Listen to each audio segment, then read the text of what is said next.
ನಮಸ್ಕಾರ. ನಮ್ಮ ರಾಮಾಯಣ ಸತ್ಸಂಗದ 43ನೇ ದಿನಕ್ಕೆ ಸ್ವಾಗತ. ಲಕ್ಷ್ಮೀನಾಥ ಸಮಾರಂಭಾಂ ನಾಥಯಾಮುನ ಮಧ್ಯಮಾಂ ಅಸ್ಮದಾಚಾರ್ಯ ಪರ್ಯಂತಾಂ ವಂದೇ ಗುರುಪರಂಪರಾಂ ಯೋ ನಿತ್ಯಮಚ್ಯುತ ಪದಾಂಬುಜ ಯುಗ್ಮ ರುಗ್ಮ ವ್ಯಾಮೋಹತಸ್ತದಿತರಾಣಿ ತೃಣಾಯ ಮೇನೆ ಅಸ್ಮದ್ಗುರೋರ್ಭಗವತೋಸ್ಯ ದಯೈಕ ಸಿಂಧೋ ರಾಮಾನುಜಸ್ಯ ಚರಣೌ ಶರಣಂ ಪ್ರಪದ್ಯೆ. ಆಪದಾಮಪಹರ್ತಾರಂ ದಾತಾರಂ ಸರ್ವಸಂಪದಾಂ ಲೋಕಾಭಿರಾಮಂ ಶ್ರೀರಾಮಂ ಭೂಯೋ ಭೂಯೋ ನಮಾಮ್ಯಹಂ. ಯತ್ರ ಯತ್ರ ರಘುನಾಥಕೀರ್ತನಂ ತತ್ರ ತತ್ರ ಕೃತಮಸ್ತಕಾಂಜಲಿಂ ಬಾಷ್ಪವಾರಿ ಪರಿಪೂರ್ಣಲೋಚನಂ ಮಾರುತಿಂ ನಮತ ರಾಕ್ಷಸಾಂತಕಂ ಕೂಜಂತಂ ರಾಮ ರಾಮೇತಿ ಮಧುರಂ ಮಧುರಾಕ್ಷರಂ ಆರುಹ್ಯ ಕವಿತಾ ಶಾಖಾಂ ವಂದೇ ವಾಲ್ಮೀಕಿ ಕೋಕಿಲಂ. ವೇದವೇದ್ಯೆ ಪರೇ ಪುಂಸಿ ಜಾತೆ ದಶರಥಾತ್ಮಜೆ ವೇದ ಪ್ರಾಚೇತ ಸಾದಾಸೀದ್ ಸಾಕ್ಷಾತ್ ರಾಮಾಯಣಾತ್ಮನ. ಪ್ರಭು ಶ್ರೀರಾಮ ಹಾಗೂ ಆಚಾರ್ಯರ ಚರಣಗಳಲ್ಲಿ ವಂದಿಸ್ತಾ ಇವತ್ತಿನ ವಿಷಯಕ್ಕೆ ಹೋಗೋಣ. ನಿನ್ನೆ ನಾವು ನೋಡಿದ್ವಿ ಹೇಗೆ ರಾಮ ಯಾವ ತರ ಸೀತೆಯನ್ನ ಬಿಟ್ಟು ದುಃಖದಲ್ಲಿದ್ದಾನೆ ಅಂತ ಹೇಳ್ತಾನೆ ಹನುಮಂತ. ಆಗ ಅದನ್ನ ಕೇಳಿಸ್ಕೊಂಡು ಸೀತೆಗೆ ತುಂಬಾ ಬೇಜಾರಾಗತ್ತೆ. ಆಮೇಲೆ ಅವಳಿಗೆ ಭಯ ಆಗತ್ತೆ, ಈಗೇನು ರಾಮ ಇಲ್ಲಿ ಬರಕ್ ಸಾಧ್ಯನಾ, ಹೇಗೆ ಏನಾಗತ್ತೆ ಮುಂದೆ ಅಂತ ಚಿಂತೆ ಅವಳು ಹೇಳ್ಕೊತಾಳೆ. ಆಗ ಆಂಜನೇಯ ಅವಳಿಗೆ ಆಶ್ವಾಸನೆ ಕೊಡ್ತಾನೆ, ನೀವೇನ್ ಯೋಚನೆ ಮಾಡ್ಬೇಡಿ, ಖಂಡಿತ ರಾಮ ಬರ್ತಾನೆ, ನಿಮ್ಮನ್ನ ಸೇಫ್ ಆಗಿ ಕರ್ಕೊಂಡು ಹೋಗ್ತಾನೆ ಅಂತ ಅವಳು ಅವನು ಹೇಳ್ತಾನೆ. ಆದ್ರೆ ಸೀತೆ ಈ ತರ ಒಂದು ದುಃಖ ಪಡ್ತಾ ಇರೋದು, ಇಷ್ಟು ಕಷ್ಟದಲ್ಲಿರೋದನ್ನ ನೋಡಿ ಆಂಜನೇಯನಿಗೆ ತಡಿಯಲ್ಲ ಮನ್ಸು. ಅವನು ಹೇಳ್ತಾನೆ, ನೀವೊಂದ್ ಕೆಲ್ಸ ಮಾಡಿ, ನನ್ ಜೊತೆನೆ ಬಂದ್ಬಿಡಿ, ನೀವು ನನ್ ಬೆನ್ ಮೇಲೆ ಕೂತ್ಕೊಂಡ್ಬಿಡಿ, ಹಾರ್ಕೊಂಡು ನಾನು ನಿಮ್ಮನ್ನ ಕರ್ಕೊಂಡು ಹೋಗ್ಬಿಡ್ತೀನಿ, ಇದೇ ಕ್ಷಣದಲ್ಲಿ ನಿಮ್ಮನ್ನ ಕರ್ಕೊಂಡು ಹೋಗಿ ರಾಮನ ಹತ್ರ ನಾನು ಸೇರಿಸ್ಬಿಡ್ತೀನಿ ಅಂತ ಹೇಳ್ತಾಳೆ. ಆಗ ಸೀತೆ ಕೇಳ್ತಾಳೆ, ನೀನೊಂದು ವಾನರ, ಈ ತರ ಚಿಕ್ಕ ಸೈಜಲ್ಲಿ ಇದೀಯಾ, ನೀನ್ ಹೇಗ್ ನನ್ನನ್ನು ಹೊತ್ಕೊಂಡು ಹೋಗಕ್ಕಾಗತ್ತೆ, ನನ್ನನ್ನು ಹೊತ್ಕೊಂಡು ನೀನ್ ಈ ಸಮುದ್ರ ಎಲ್ಲ ದಾಟಕ್ ಸಾಧ್ಯನಾ ಅಂತ ಕೇಳ್ತಾಳೆ. ಆಗ ಆಂಜನೇಯ ಏನ್ ಮಾಡ್ತಾನೆ, ಅವನ ವಿಶಾಲವಾದ ಒಂದು ರೂಪ ತಗೊಂಡು ತೋರಿಸ್ತಾನೆ, ನೋಡಿ ನಾನು ಇಷ್ಟು ದೊಡ್ಡದಾಗಿದ್ದೀನಿ, ನನ್ನ ರೂಪ ಹೀಗಿರ್ದೆ, ಆದ್ರೆ ಖಂಡಿತ ನೀವು ನಾನ್ ನಿಮ್ಮನ್ನ ಕರ್ಕೊಂಡು ಹೋಗ್ಬೋದು, ನೀವು ಬನ್ನಿ ನನ್ ಜೊತೆ ಅಂತ ಹೇಳಿ. ಆಗ ಸೀತೆ ಹೇಳ್ತಾಳೆ, ಇಲ್ಲ ನೀನ್ ಹಾರ್ತಾ ಇರ್ತೀಯ, ಆಗ ನೀನ್ ಸ್ಪೀಡಾಗಿ ಹಾರೋವಾಗ ನಂಗೆ ಒಂಥರ ತಲೆ ಸುತ್ತದಂಗ ಆಗ್ಬಿಟ್ಟು ಒಂಥರ ನನ್ ಬಿದೋಗ್ಬಿಟ್ರೆ ಸಾಗರದೊಳಗೆ, ಅವಾಗ ಏನ್ ಮಾಡೋದು ಅಂತ ಕೇಳ್ತಾಳೆ. ಅದಕ್ಕೆ ಅವನು ಹೇಳ್ತಾನೆ, ಇಲ್ಲ ಆ ತರ ಏನಿಲ್ವಲ್ಲ, ನಾನ್ ನಿಮ್ಮನ್ನ ಜೋಪಾನವಾಗೇ ಕರ್ಕೊಂಡು ಹೋಗ್ತೀನಿ, ನಾನು ಅಷ್ಟು ಸ್ಪೀಡಲ್ಲೆಲ್ಲ ಹೋಗಲ್ಲ, ನಾನು ಕರೆಕ್ಟಾಗೆ ಹೋಗ್ತೀನಿ ಅಂತ ಹೇಳ್ತಾನೆ. ಅವಾಗ ಅವಳು ಇನ್ನೊಂದು ಹೇಳ್ತಾಳೆ, ಇಲ್ಲ ನಾವು ಹೊರಟ್ರೆ ಇವಾಗ ಇದು ಖಂಡಿತ ಈ ರಾಕ್ಷಸೀರು ಹೇಳ್ತಾರೆ ಅಲ್ಲಿ ರಾವಣನಿಗೆ, ಎಲ್ಲಾ ರಾಕ್ಷಸರು ನಮ್ಮ ಹಿಂದೆ ಬರ್ತಾರೆ ನಮ್ಮನ್ನ ನಟ್ಟಿಸ್ಕೊಂಡು, ಆಗ ಅವ್ರು ಬಂದು ನಿನ್ನ ಹತ್ರ ಯುದ್ಧ ಮಾಡಕ್ ನೋಡ್ತಾರೆ, ನೀನ್ ಅವ್ರ ಹತ್ರ ಯುದ್ಧ ಮಾಡ್ತೀಯಾ, ನನ್ನನ್ ಕಾಪಾಡ್ತೀಯಾ, ನೀನ್ ಅವ್ರ ಹತ್ರ ಯುದ್ಧ ಮಾಡೋದ್ರಲ್ಲಿ ಬ್ಯುಸಿ ಆಗಿರುವಾಗ ನಾನ್ ಕೆಳಗ್ ಬಿದ್ದೋಗ್ಬಿಡ್ಬೋದಲ್ಲ ಸಾಗರದೊಳಗೆ ಅಂತ ಹೇಳ್ತಾಳೆ. ಆಮೇಲೆ ಆಂಜನೇಯ ಹೇಳ್ತಾನೆ, ಅದೆಲ್ಲ ನೀವೇನು ಕಾಳಜಿ ಮಾಡ್ಬೇಡಿ, ನನಗೆ ಎಷ್ಟು ಕ್ಷಮತೆ ಇದೆ ಅಂದ್ರೆ ನಾನ್ ನಿಮ್ಮನ್ನ ಜೋಪಾನವಾಗಿ ಇಟ್ಕೊಂಡೇ ನಾನು ಅವ್ರ ಹತ್ರ ಎಲ್ಲ ಯುದ್ಧ ಮಾಡಕ್ ನನ್ನ ಸಾಮರ್ಥ್ಯ ಇದೆ, ನಾನು ಅದನ್ನ ನೋಡ್ಕೋತೀನಿ, ನೀವು ಅದ್ರ ಬಗ್ಗೆ ಚಿಂತೆ ಮಾಡ್ಬೇಡಿ ಅಂತಾನೆ. ಆಮೇಲೆ ಅವಳು ಹೇಳ್ತಾಳೆ ಸೀತೆ, ಅಲ್ಲ ನಾನು ಒಂದು ಪತಿವ್ರತೆ ಸ್ತ್ರೀ, ನಾನು ಪರಪುರುಷರನ್ನ ನಾನು ಮುಟ್ಟೋದಿಲ್ಲ ಅಂತ ಹೇಳ್ತಾಳೆ. ಆಗ ಆಂಜನೇಯ ಹೇಳ್ತಾನೆ, ಏನ್ ನೀವು ಹೀಗೆ ಹೇಳೋದು ಸರಿನಾ, ನೀವು ನನ್ನ ಮಾತೆಯ ಸ್ಥಾನದಲ್ಲಿದ್ದೀರಾ, ನಾನ್ ನಿಮ್ಮ ಪುತ್ರನ ಹತ್ರ ಪರಪುರುಷ ಅಂತ ಯಾರು ನೋಡಲ್ವಲ್ಲ ತಾಯಿ, ಅದು ನೀವು ಹೇಳ್ತಾ ಇರೋದು ಅದು ನಿಜವಾದ ಕಾರಣ ಅಲ್ಲ ಅಂತ.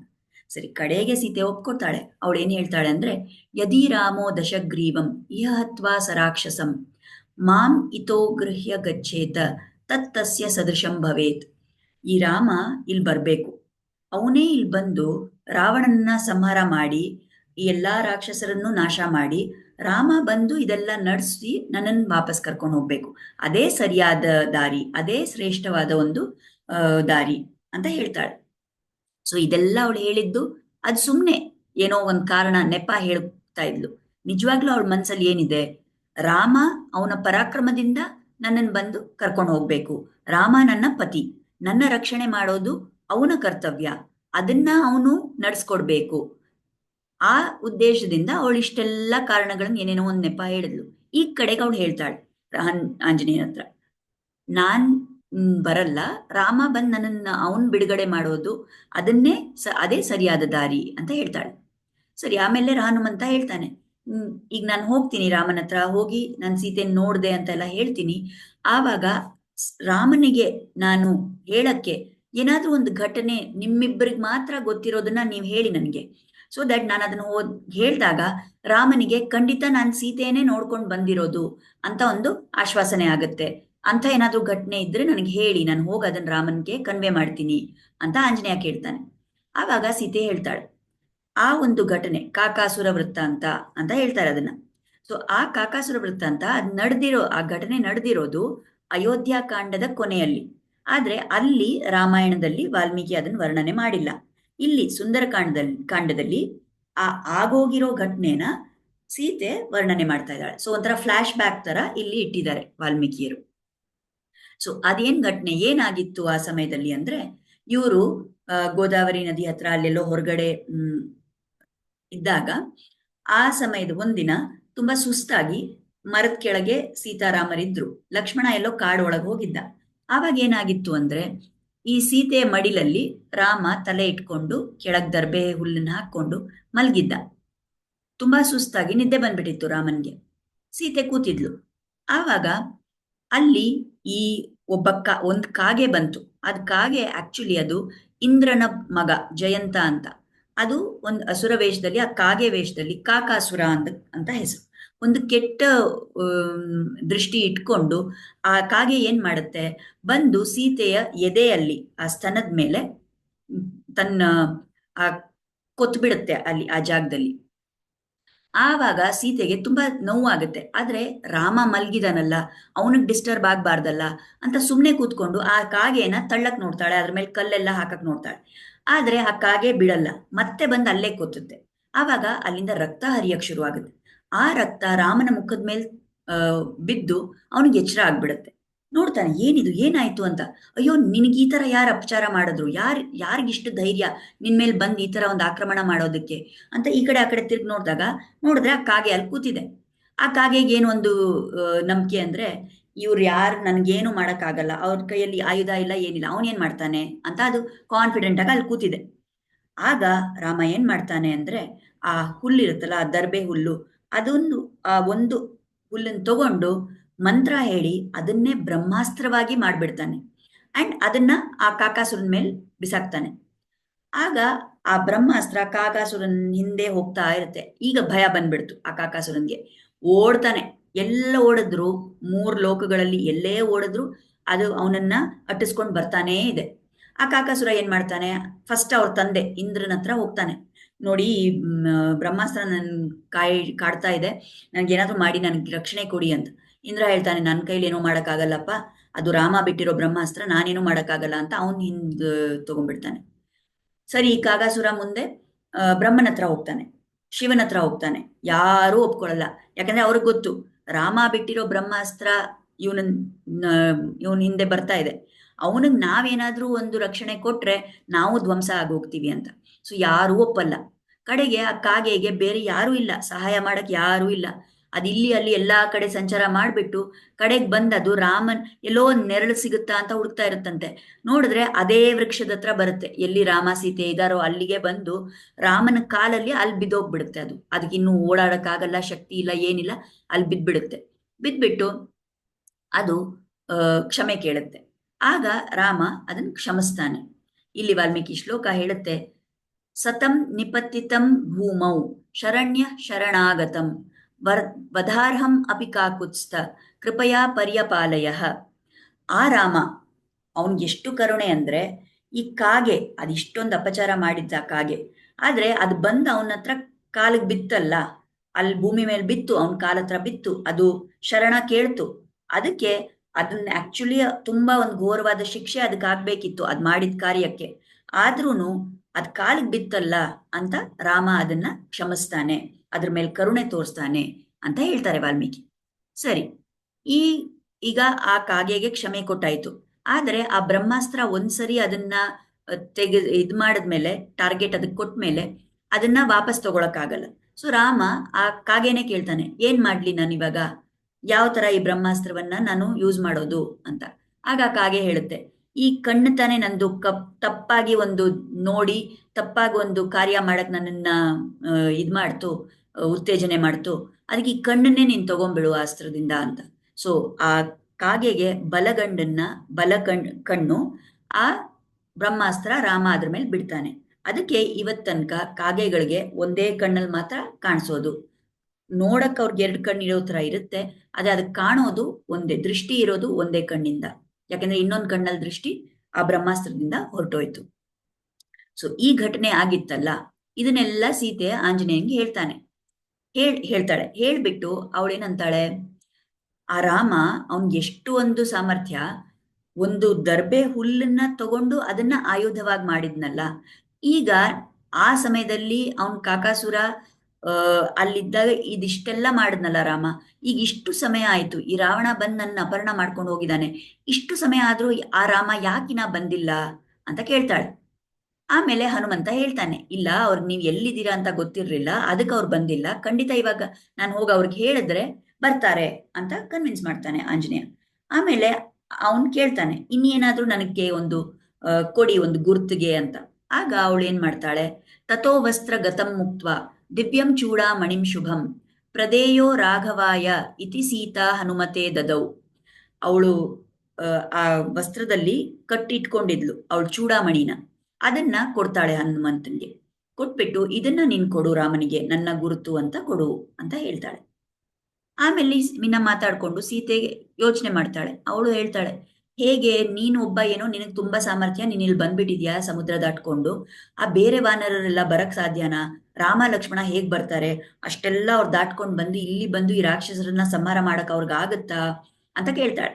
ಆವಾಗ ಅವಳಿಗೊಂದು ಆಶ್ವಾಸನೆ, ಅವಳಿಗೊಂದು ಧೈರ್ಯ ಕೊಡ್ಬೇಕು ಅಂತ ಹೇಳಿ ಆಂಜನೇಯ ಏನ್ ಹೇಳ್ತಾನಂದ್ರೆ, ನೀವೇನು ಚಿಂತನೆ ಮಾಡಬೇಡಿ ಅಮ್ಮ, ಖಂಡಿತ ಅವ್ರಿಗಾಗತ್ತೆ. ಯಾಕೆಂದ್ರೆ ಈ ಸುಗ್ರೀವನ ಸೈನ್ಯದಲ್ಲಿ ಇರೋ ಎಲ್ಲಾ ವಾನರರಲ್ಲಿ ನೋಡಿದ್ರೆ ನಾನೇ ತುಂಬಾ ವೀಕ್ ಅಂತ.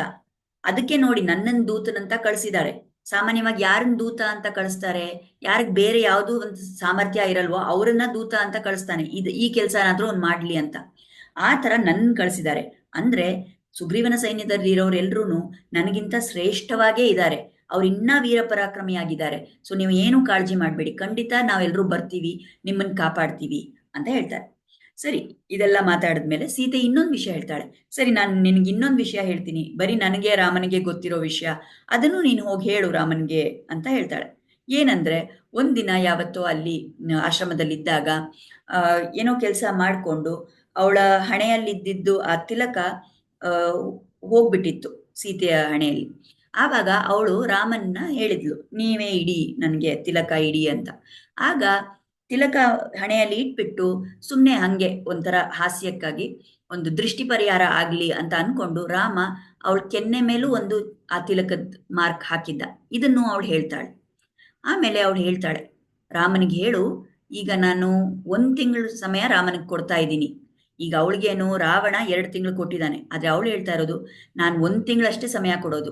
1 ತಿಂಗಳಲ್ಲಿ ರಾಮ ಬರ್ಲಿಲ್ಲ ಅಂದ್ರೆ ನಾನು ಜೀವಿತವಾಗಿರಲ್ಲ. ಧಾರಯಿಷ್ಯಾಮಿ ಮಾಸಂತು ಜೀವಿತಂ ಶತ್ರುಸೂದನ ಮಾಸಾತೂರ್ಧ್ವಂ ನ ಜೀವಿಷ್ಯೆ ತ್ವಯಾ ಹೀನಾ ನೃಪಾತ್ಮಜ. ಓ ರಾಮ, ಎಲ್ಲ ದುಷ್ಟರನ್ನ ಸಂಹಾರ ಮಾಡುವಂತ ರಾಮನೇ, ನಾನು ಕೇವಲ 1 ತಿಂಗಳು ನನ್ನ ಆಯುಸ್ ಇಟ್ಕೊಂಡಿರ್ತೀನಿ. 1 ತಿಂಗಳಲ್ಲಿ ನೀನ್ ಬರ್ಲಿಲ್ಲ ಅಂದ್ರೆ ನಾನು ಬದುಕಲ್ಲ ಅದಕ್ಕೆ ಮುಂದೆ ಅಂತ ಹೇಳಿ ಕಳಿಸ್ತಾಳೆ ಹನುಮಂತನ್ಗೆ. ಸೊ ಇಷ್ಟು ವಿಷಯಗಳನ್ನ ನಾವಿವತ್ತು ನೋಡಿದ್ವಿ. ಮುಂದೆ ಹನುಮಂತ ಏನ್ ಮಾಡ್ತಾನೆ ಅದನ್ನ ನಾಳೆ ನೋಡೋಣ. ಈಗ ಇವತ್ತು ನಾವು ನೋಡಿದ ವಿಷಯಗಳಲ್ಲಿ ಏನಿದೆ ಒಂದು ಆಳವಾದ ಅರ್ಥಗಳು, ಏನ್ ವ್ಯಾಖ್ಯಾನಗಳಿದೆ ಆಚಾರ್ಯರು ಹೇಳಿರೋದು ಅಂತ ನೋಡೋಣ. ಕಂಬರಾಮಾಯಣದಲ್ಲಿ ಹೇಳ್ತಾರೆ, ಈಗ ಸೀತೆ ಬೇರೆ ಬೇರೆ ಕಾರಣ ಕೊಟ್ಲಲ್ಲ, ಯಾಕೆ ಅವಳು ಹನುಮಂತನ ಜೊತೆ ಹೋಗಲ್ಲ ವಾಪಸ್ಸು ಅಂತ. ಆಗ ಅವಳು ಒಂದು ಹೇಳ್ತಾಳೆ ಅಲ್ಲಿ, ನಾನೇ ನನ್ನ ಬಲದಿಂದ, ನನಗಿರೋ ತಪೋಬಲ, ನನ್ನ ಪಾತಿವ್ರತ್ಯೆಯಿಂದ ನನಗಿರೋ ಬಲದಿಂದ ನಾನೇ ಈ ರಾವಣನ್ನ, ಈ ರಾಕ್ಷಸನ್ನೆಲ್ಲ ಸಂಹಾರ ಮಾಡ್ಬಿಡ್ಬೋದು. ಆದ್ರೆ ಅದನ್ನ ಮಾಡ್ತಾ ಇಲ್ಲ. ಯಾಕೆಂದ್ರೆ ನಾನು ಆ ತರ ಮಾಡಿದ್ರೆ ಅದು ಸೀತಾಯನ ಆಗ್ಬಿಡುತ್ತೆ, ಅದು ರಾಮಾಯಣ ಅಂತ ಇರಲ್ಲ.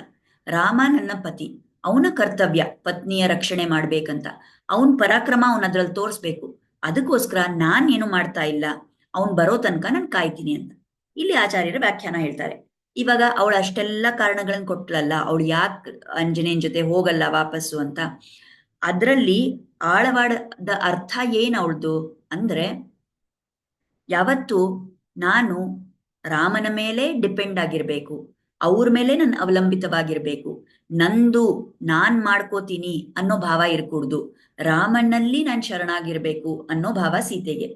ಅದೇ ತರ ನಾವು ಕೂಡ ನಮ್ಮ ಜೀವನದಲ್ಲಿ ಸದಾಕಾಲ ನಾವು ಏನ್ ಅನ್ಕೋತೀವಿ, ನಾನ್ ಮಾಡ್ತಾ ಇದ್ದೀನಿ, ನಾನ್ ಈ ಕೃತಿ ಮಾಡ್ತೀನಿ, ನಾನ್ ಇದನ್ನ ಸಾಧಿಸ್ಬಿಡ್ತೀನಿ ಅಂತ ನಾವು ಹೋಗ್ತೀವಿ. ಆದ್ರೆ ನಾವು ನಮ್ ಕೈಯಲ್ಲಿ ಏನೂ ಇಲ್ಲ, ಎಲ್ಲಾ ಭಗವಂತನ ಇಚ್ಛೆಯಿಂದ ನಡೆಯುತ್ತೆ. ನಾವು ಅವರ ಏನ್ ಇಚ್ಛೆ ಇದೆ ಅದನ್ನ ನಡಿಯಕ್ ನಾವು ಒಪ್ಕೋಬೇಕು ಅಷ್ಟೇ. ನಾನೇ ಮಾಡ್ತೀನಿ ಅಂತ ಹೋಗ್ಬಾರ್ದು. ನಾವು ಭಗವಂತನ ಶರಣಲ್ಲಿದ್ದು ಅವನೇ ನನ್ನನ್ನು ರಕ್ಷಿಸ್ತಾನೆ, ನನ್ನ ರಕ್ಷಣೆ ಮಾಡಕ್ ಸಾಧ್ಯ ಇಲ್ಲ, ಅವನ್ ನನ್ನನ್ನು ರಕ್ಷಿಸ್ತಾನೆ ಅನ್ನೋ ದೃಢ ವಿಶ್ವಾಸ ಇಟ್ಕೊಂಡು ನಾವು ಬಾಳ್ಬೇಕು ಅಂತ ಆಚಾರ್ಯರು ಹೇಳ್ತಾರೆ. ಸರಿ, ಈಗ ಕಾಕಾಸುರ ಬಂದ್ ಬಿದ್ನಲ್ಲ ರಾಮನ ಕಾಲಲ್ಲಿ, ಇದು ರಾಮಾಯಣದಲ್ಲಿ 6ನೇ ಉದಾಹರಣೆ ಶರಣಾಗತಿಗೆ. ನೀವು ಇಟ್ಕೊಂಡಿರ್ಬೋದು. ಮೊದಲನೇದಾಗಿ ದೇವತೆಗಳು ಶ್ರೀಮನ್ನಾರಾಯಣನ ಹತ್ರ ಕ್ಷೀರಾಬ್ದಿಯಲ್ಲಿ ಹೋಗಿ ರಾಕ್ಷಸರಿಂದ ನಮ್ಮ ರಕ್ಷಣೆ ಮಾಡಿ ಅಂತ ಕೇಳಿದ್ರಲ್ಲ, ಅದು ಮೊದಲನೇ ಶರಣಾಗತಿ. ಎರಡನೇದು ದಶರಥ ಪರಶುರಾಮನ ಕಾಲಿಗೆ ಬಿದ್ದ, ರಾಮನಿಗೇನು ಮಾಡಬೇಡ ಅಂತ, ಅದು ಎರಡನೇ ಶರಣಾಗತಿ. ಮೂರನೇದಾಗಿ ಲಕ್ಷ್ಮಣ ರಾಮ ಸೀತೆಯರ ಕಾಲಿಗೆ ಬಿದ್ದು ನಾನು ನಿಮ್ ಜೊತೆ ವನವಾಸಕ್ಕೆ ಬರ್ತೀನಿ ಅಂತ ಕೇಳ್ಕೊಂಡ, ಅದು ಮೂರನೇ ಶರಣಾಗತಿ. ನಾಲ್ಕನೇ ಶರಣಾಗತಿ ಭರತ ಬಂದು ರಾಮನನ್ನ ನೀನ್ ವಾಪಸ್ ಬರ್ಬೇಕು ಅಯೋಧ್ಯೆಗೆ, ನೀನೇ ರಾಜ್ಯ ಆಳ್ಬೇಕು ಅಂತ ಕೇಳ್ಕೊಂಡ, ಅದು ನಾಲ್ಕನೇ ಶರಣಾಗತಿ. 5ನೇ ಶರಣಾಗತಿ ದಂಡಕಾರಣ್ಯದಲ್ಲಿ ಋಷಿಗಳು ಬಂದು ರಾಮನ್ನ ಬೇಡ್ಕೊಂಡ್ರು, ನಮ್ಮನ್ನ ಈ ರಾಕ್ಷಸರಿಂದ ರಕ್ಷಣೆ ಮಾಡಿ ಅಂತ, ಅದು 5ನೇ ಶರಣಾಗತಿ. ಸೊ ಈಗ ಈ ಕಾಕಾಸುರ ಮಾಡಿರೋದು ಇಲ್ಲಿ ಸುಂದರಕಾಂಡದಲ್ಲಿರೋ ವಿಷಯ, ಇದು 6ನೇ ಶರಣಾಗತಿ. ಈಗ ಈ ಆಚಾರ್ಯರು ಹೇಳ್ತಾರೆ, ಈ ಕಾಕಾಸುರ ಆಕ್ಚುಲಿ ಬಂದ್ ಬಿದ್ದಾಗ ಅವನೇನ್ ನಾನು ಶರಣಾಗತಿ ಅಂತ ಅನ್ಸ್ಕೊಂಡ್ ಬಂದ್ ಬೀಳ್ಲಿಲ್ಲ. ಅವನ್ಗೇನಾಯ್ತು, ತುಂಬಾ ಸುಸ್ತಾಯ್ತು, ಎಲ್ಲೂ ಹೋಗಕ್ ಏನೂ ಇಲ್ಲ, ಯಾರು ನಂಗೆ ಸಹಾಯ ಮಾಡ್ತಾ ಇಲ್ಲ, ಅದಕ್ಕಂತ ಅವನ್ ಬಿದ್ದ.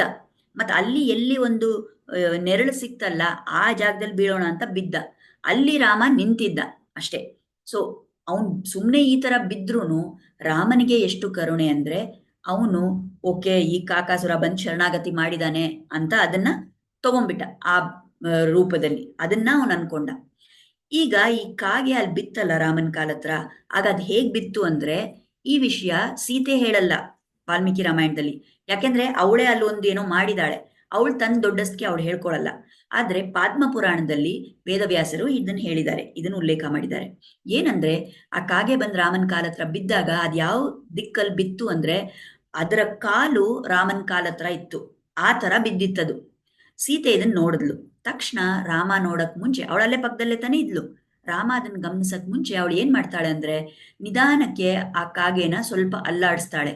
ಯಾವ ತರ ಪೊಸಿಷನ್ ಅಲ್ಲಾಡಿಸ್ತಾಳೆ ಅಂದ್ರೆ, ಆ ಕಾಗೆಯ ತಲೆ ರಾಮನ ಕಾಲತ್ರ ಬಿದ್ದಿತ್ತು ಅನ್ನೋ ತರ ಮಾಡ್ತಾಳೆ. ಅದಕ್ಕೇನೆ ರಾಮನಿಗೆ ಓಹೋ ಇದು ಬಂದ್ ನನ್ನ ಕಾಲಿಗೆ ಬಿದ್ದು ಶರಣಾಗತಿ ಮಾಡ್ತಾ ಇದೆ ಅಂತ ಒಂದು ಭಾವ ಬಂತು. ಸೊ ಇದಕ್ಕೆಲ್ಲ ಕಾರಣ ಯಾರು? ಸೀತೆ.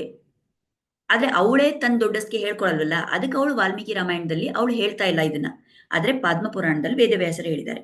ಸೊ ಇಲ್ಲಿ ನಾವು ನೋಡ್ತೀವಿ, ಈಗ ರಾವಣ ಏನ್ ಮಾಡಿದಾನೆ, ಅವನು ಅಪರಾಧ ಮಾಡಿದಾನೆ, ಅವನ್ ಸೀತೆಯನ್ನ ಅಪಹರಣ ಮಾಡ್ಕೊಂಡ್ ಬಂದಿದ್ದಾನೆ. ಆದ್ರೆ ಅವನ್ ಸೀತೆಯನ್ನ ಮುಟ್ಟಿಲ್ಲ, ಅವಳು ಒಂದ್ ಪರ್ಮಿಷನ್ ಸಿಗೋ ತನಕ ಅವನ್ ಏನೂ ಅವಳನ್ನ ಅಲ್ಲಿ ಮಾಡಕ್ ಹೋಗಿಲ್ಲ. ಈ ಕಾಕಾಸುರ ಏನ್ ಮಾಡಿದ್ದ, ಅವನ ಅಪರಾಧ ಇನ್ನ ಘೋರವಾದ ಅಪರಾಧ, ಅವನ್ ಡೈರೆಕ್ಟ್ ಆಗಿ ಬಂದ್ಬಿಟ್ಟು ಸೀತೆಯ ಎದೆಯಲ್ಲಿ ಕೂತಿದ್ದ ಅಲ್ವಾ. ಸೊ ಅವನ ಅಪರಾಧ ಇನ್ನ ತುಂಬಾ ದೊಡ್ಡ ಅಪರಾಧ. ಆದ್ರೆ ಸೀತೆ ರಾಮನ ಪಕ್ಕದಲ್ಲಿದ್ದಾಗ ಆ ಕಾಗೆ ಬಂದ್ ಬಿತ್ತಲ್ಲ ಕಾಲಿಗೆ, ಅದನ್ನ ಶರಣಾಗತಿ ತರ ತಗೊಂಡು ಸೀತೆ ಖಂಡಿತ ಆ ಕಾಗೆ ರಕ್ಷಣೆ ಆಗೋ ತರ ನೋಡ್ಕೊಂಡ್ಲು. ಸೊ ಇಲ್ಲಿ ಭಾವ ಏನಂದ್ರೆ, ನಾವು ಅರ್ಥ ಮಾಡ್ಕೊಳ್ಬೇಕಾಗಿರೋದು ಏನಂದ್ರೆ, ಯಾವಾಗ್ಲೂ ತಾಯಿ ನಮ್ಮ ಮೇಲೆ ಕರುಣೆ ತೋರಿಸ್ತಾಳೆ. ಭಗವಂತ ಕೋಪಿಸ್ಕೊಳಕ್ ರೆಡಿಯಾಗಿದ್ರೂ ಕೂಡ ದೇವಿ ಅವನ್ ಕೋಪವನ್ನ ಕಡಿಮೆ ಮಾಡಿಸ್ತಾಳೆ, ನಮ್ಮಿಂದ ಒಂದು ಶರಣಾಗತಿ ಮಾಡಿಸ್ತಾಳೆ, ನಮ್ಮಲ್ಲಿ ಆ ಭಾವ ಬರ್ಸ್ತಾಳೆ. ಅಂಡ್ ಶಿ ಮೇಕ್ ಶ್ಯೂರ್ ಭಗವಂತ ಖಂಡಿತ ನಮ್ಮ ಮೇಲೆ ಕರುಣೆ ತೋರಿಸ್ಬೇಕು ಅಂತ ಅವಳೇ ಅಲ್ಲಿ ನಿಂತ್ಕೊಂಡು ಅದನ್ನ ನಡೆಸ್ಕೊಡ್ತಾಳೆ. ಸೊ ಅಷ್ಟೊಂದು ಮಹತ್ವ ತಾಯಿ ಸ್ಥಾನಕ್ಕೆ, ಅಷ್ಟೊಂದು ಮಹತ್ವ ದೇವಿ ಸ್ಥಾನಕ್ಕೆ. ಇನ್ನೊಂದು ವಿಷಯ, ಇನ್ನೊಬ್ಬರ ಆಚಾರ್ಯರು ಸ್ವಾಮಿ ವೇದಾಂತ ದೇಶಿಕರಂತ ಅವ್ರು ಹೇಳ್ತಾರೆ, ಏನಂದ್ರೆ ಈ ಬ್ರಹ್ಮಾಸ್ತ್ರ ಆ ಕಾಗೆ ಹಿಂದೆ ಹೋಗ್ತಾ ಇತ್ತಲ್ಲ ಅಟ್ಟಿಸ್ಕೊಂಡು, ಆ ಕಾಗೆ ಏನ್ ಗೊತ್ತಾಗುತ್ತೆ ಅಂದ್ರೆ, ಅದು ಹಾರ್ಕೊಂಡು ಹೋಗ್ತಾ ಇರ್ಬೇಕಾದ್ರೆ ಅದ್ ಇಲ್ಲಿ ಅಲ್ಲಿ ಅಲ್ಲಿ ಎಲ್ಲಾ ಕಡೆ ಹಾರ್ತಲ್ವಾ, ಆಗ ಅದ್ ಹಾರ್ತಾ ಇರ್ಬೇಕಾದ್ರೆ ರಾಮನಿಂದ ದೂರ ಕರ್ಕೊಂಡು ಹೋಗೋ ದಿಕ್ಕಿಗೆ ಅದ್ ಹೋಗ್ತಾ ಇದ್ರೆ ಆ ಬ್ರಹ್ಮಾಸ್ತ್ರ ತುಂಬಾ ಹತ್ರ ಬಂದು ಅದನ್ನು ಹೊಡೆಯೋ ತರ ಬರ್ತಾ ಇತ್ತು. ಆದ್ರೆ ಆ ಕಾಗೆ ಹಾರ್ಕೊಂಡು ರಾಮನ ಹತ್ರ ಬರೋ ತರ ದಿಕ್ಕಲ್ಲಿ ಅದು ಹಾರ್ಕೊಂಡು ಬಂದಾಗ ಆ ಬ್ರಹ್ಮಾಸ್ತ್ರ ಸ್ವಲ್ಪ ದೂರ ನಿಂತ್ಕೋತಾ ಇದ್ರು. ಅದಕ್ ದೇಶಿಕರು ಏನ್ ಒಂದ್ ವ್ಯಾಖ್ಯಾನ ಮಾಡ್ತಾರೆ ಅಂದ್ರೆ, ಆ ಬ್ರಹ್ಮಾಸ್ತ್ರ ಅದ್ಯಾರು ರಾಮ ಅದನ್ನ ಬಿಟ್ಟಿದ್ದು. ಸೊ ಆ ಬ್ರಹ್ಮಾಸ್ತ್ರಕ್ಕೂ ಗೊತ್ತು ತನ್ನ ಸ್ವಾಮಿಯ ಮನಸ್ಸಲ್ಲಿ ಏನಿದೆ ಅಂತ. ಅಂದ್ರೆ ಏನಿದೆ ಸ್ವಾಮಿಯ ಮನಸ್ಸಲ್ಲಿ, ರಾಮನ ಮನಸ್ಸಲ್ಲಿ ಏನಿದೆ? ಎಲ್ಲಾದ್ರೂ ಒಂದು ಕ್ಷಣದಲ್ಲಿ ಈ ಕಾಗೆ ಬಂದು ಶರಣಾಗತಿ ಮಾಡುತ್ತಾ? ಎಲ್ಲಾದ್ರೂ ಇದ್ ಬಂದೊಂದು ನಾನು ತಪ್ಪು ಮಾಡ್ದೆ ಕ್ಷಮಿಸಿ ಅಂತ ಕೇಳ್ಕೊಳುತ್ತಾ? ಅಂತ ಭಾವ ಇದೆ ರಾಮನ ಮನಸ್ಸಲ್ಲಿ. ಅವನ ಅಸ್ತ್ರ ಬಿಟ್ಟಿದ್ದಾನೆ ಕೋಪದಿಂದ, ಕರೆಕ್ಟು. ಆದ್ರೆ ಅದ್ ಎಲ್ಲಿ ಒಂಚೂರು ತಾನ್ ತಾನ್ ಅಪರಾಧಿ ಅಂತ ಅದಕ್ಕೆ ಅರಿವಾಗಿದೆ ಅಂತ ತೋರ್ಸ್ಕೊಂಡ್ರೆ ಅವನು ಕ್ಷಮಿಸಕ್ಕಲ್ಲಿ ರೆಡಿ ಇದ್ದಾನೆ. ಅದೇ ತರ ಆ ಬಾಣ ಕೂಡ, ಆ ಬ್ರಹ್ಮಾಸ್ತ್ರ ಕೂಡ ಅದೇ ಭಾವ ತೋರಿಸ್ತಾ ಇದೆ. ಸೊ ಯಾವಾಗ ಆ ಕಾಗೆ ದೂರ ಹೋಗ್ತಾ ಇದೆ ರಾಮನಿಂದ, ಆಗ ಅದು ಹತ್ರ ಹತ್ರ ಹೋಗುತ್ತೆ ಹೊಡೆಯೋ ತರ. ಆದ್ರೆ ರಾಮನ್ ಕಡೆಗೆ ಬಂದ್ರೆ ಆ ಕಾಗೆ ಅದು ದೂರ ನಿಂತ್ಕೋತಾ ಇದೆ. ಸರಿ ಹೋಗ್ಲಿ, ಅದು ಹೋಗಿ ಶರಣ್ ಹೋಗ್ಲಿ ರಾಮನಿಗೆ ಅಂತ. ಸೊ ರಾಮನಿಗಷ್ಟೇ ಅಲ್ಲ, ರಾಮ ಉಪಯೋಗಿಸೋ ಆ ಅಸ್ತ್ರಕ್ಕೂನು ಅಷ್ಟೇ ಒಂದು ಕರುಣ್ಯ ಇದೆ. ಆ ಕಾರುಣ್ಯ ಆ ಅಸ್ತ್ರನೂ ತೋರಿಸ್ತಾ ಇದೆ ಅಂತ ಆಚಾರ್ಯರು ಹೇಳ್ತಾರೆ. ಮುಂದೆ ನಾವು ನೋಡಿದ್ವಿ, ಈಗ ಆಂಜನೇಯ ಹೇಳ್ದನಲ್ಲ ಸೀತೆಗೆ, ಎಲ್ಲಾ ವಾನರರು, ಸುಗ್ರೀವನ ಸೈನ್ಯದಲ್ಲಿರೋ ಎಲ್ಲಾ ವಾನರರು ನನಗಿಂತ ಶ್ರೇಷ್ಠವಾಗಿದ್ದಾರೆ, ನನಗಿಂತ ಪರಾಕ್ರಮಿಯಾಗಿದ್ದಾರೆ. ಸೊ ಇಲ್ಲಿ ನಾವು ಏನ್ ನೋಡ್ತೀವಿ, ಮತ್ತೊಮ್ಮೆ ನಮ್ಗೆ ಕಾಣಿಸುತ್ತೆ ಆಂಜನೇಯ ಅವನು ಎಷ್ಟು ಅವನಲ್ಲಿ ಎಷ್ಟು ಸಾಮರ್ಥ್ಯ ಇದೆ ಅಲ್ಲ. ಆದ್ರೆ ಅವನೇನ್ ಹೇಳ್ತಾನೆ, ನಾನೇ ಎಲ್ಲಾರ್ಗಿಂತ ವೀಕ್ ಆಗಿರೋನು, ನನಗಿಂತ ಶ್ರೇಷ್ಠವಾಗಿದ್ದಾರೆ ಅಂದ್ರೆ ಅವನಲ್ಲಿ ತುಂಬಾನೇ ಆ ವಿನಮ್ರ ಭಾವ ಇದೆ, ನಮ್ರತೆ ಜಾಸ್ತಿ ಇದೆ ಆಂಜನೇಯನಲ್ಲಿ. ಸೊ ಇದರಿಂದ ಆಚಾರ್ಯರು ಹೇಳ್ತಾರೆ, ಇದೇ ಒಂದು ಲಕ್ಷಣ, ವಿದ್ಯಾ ದದಾತಿ ವಿನಯಂ. ಯಾರು ನಿಜವಾಗ್ಲೂ ವಿದ್ಯಾವಂತರೋ, ಯಾರು ನಿಜವಾಗ್ಲೂ ತುಂಬಾ ತೀಕ್ಷ್ಣ ಬುದ್ಧಿ ಉಳ್ಳವರಿದಾರೋ ಅವ್ರಿಗೆ ಇನ್ನೊಂದು ಗುಣ ಇರುತ್ತೆ, ಏನಂದ್ರೆ ನಮ್ರತೆ. ಸೊ ವಿದ್ಯೆ ಮಾತ್ರ ಇದ್ದು ವಿನಮ್ರತೆ ನಮ್ಮಲ್ಲಿ ಇಲ್ಲ ಅಂದ್ರೆ ಆವಾಗ ಅದು ಅಹಂಕಾರ ಆಗ್ಬಿಡುತ್ತೆ. ಅಂಥ ವ್ಯಕ್ತಿನ ನಾವು ವಿದ್ಯಾವಂತ, ಬುದ್ಧಿವಂತ ಅಂತ ಹೇಳಕ್ಕಾಗಲ್ಲ. ಆದ್ರೆ ಆ ನಮ್ರತೆ ಇದ್ದಾಗ ಅಂಥ ವ್ಯಕ್ತಿ ನಿಜವಾಗ್ಲೂ ಬುದ್ಧಿವಂತ ಅಂತ ನಾವು ಹೇಳ್ಬೋದು. ಆ ಎರಡು ಒಟ್ಟಿಗೆ ಹೋಗ್ಬೇಕು ಅಂತ ಹೇಳ್ತಾರೆ ಆಚಾರ್ಯರು. ಸರಿ, ಈಗ ಸೀತೆ ಹೇಳದ್ಲಲ್ಲ, ನಾನು 1 ತಿಂಗಳು ಕೊಡ್ತೀನಿ ರಾಮನ್ಗೆ ಬಂದ್ ನನ್ನನ್ನು ಕಾಪಾಡಕ್ಕೆ ಅಂತ. ಆವಾಗ ಆಂಜನೇಯಂಗೆ ತುಂಬಾ ಖುಷಿ ಆಗುತ್ತೆ. ಯಾಕೆ? ಈಗ ಅವನ್ ಭಯ ಏನಂದ್ರೆ, ಈಗಷ್ಟೇ ಇದೆಲ್ಲ ಮಾತಾಗಕ್ ಮುಂಚೆ ಸೀತೆ ನನ್ ಪ್ರಾಣ ತ್ಯಾಗ ಮಾಡ್ಬಿಡ್ತೀನಿ ಅಂತ ಅನ್ಕೊಂಡಿದ್ಲು. ಈಗ ಆಂಜನೇಯಂಗೆ ಏನ್ ಭಯ ಅಂದ್ರೆ, ನಾನ್ ರಾಮನ್ಗೆ ಹೋಗಿ ಈ ಸುದ್ದಿ ಎಲ್ಲ ಹೇಳೋ ಅಷ್ಟರಲ್ಲಿ ಅವಳು ಮತ್ತೆ ಆತರ ಒಂದು ಪ್ರಯತ್ನ ಮಾಡಿದ್ರೆ ಅದ್ ಹೇಗೆ ತಡೆಯೋದು ಅಂತ ಅವನ ವಿಚಾರ. ಸೊ ಇವಾಗ ಅವಳೇ ಹೇಳಿದಾಳಲ್ವಾ, 1 ತಿಂಗಳು ನಾನು ಕಾಯ್ತೀನಿ ರಾಮನ್ಗೆ ಅಂತ. ಈಗ ಅವ್ನ್ ಖುಷಿ, ಈಗ ಅವ್ನಿಗೆ ಸಂತೋಷ. ಸರಿ, ಈ ಒಂದು ಸಮಯ ಖಂಡಿತ ರಾಮ ಬಂದ್ಬಿಡ್ತಾನೆ. ಅಷ್ಟರಲ್ಲಿ ಆ 1 ತಿಂಗಳ ಸಮಯನಾದ್ರೂ ಅವಳಿನ್ನ ಪುನಃ ತನಗೇನೋ ಒಂದು ಅಪಾಯ ಆಗೋ ತರ ಮಾಡ್ಕೊಳಲ್ಲ ಅಂತ ಅವನಿಗೊಂದು ನೆಮ್ಮದಿ ಆಗುತ್ತೆ. ಈ ಸೀತೆ ಇವಾಗ 2 ಘಟನೆಗಳನ್ನ ಹೇಳಿದ್ಲಲ್ವಾ ಆಂಜನೇಯನ್ಗೆ, ಅವಳಿಗೆ ರಾಮನ್ಗೆ ಗೊತ್ತಿರೋ ತರ ಘಟನೆಗಳು. ಆಳ್ವಾರ್ ಅವ್ರ ಪ್ರಬಂಧಗಳಲ್ಲಿ ಇನ್ನ ಒಂದು ಘಟನೆ ಹೇಳಿದ್ದಾರೆ.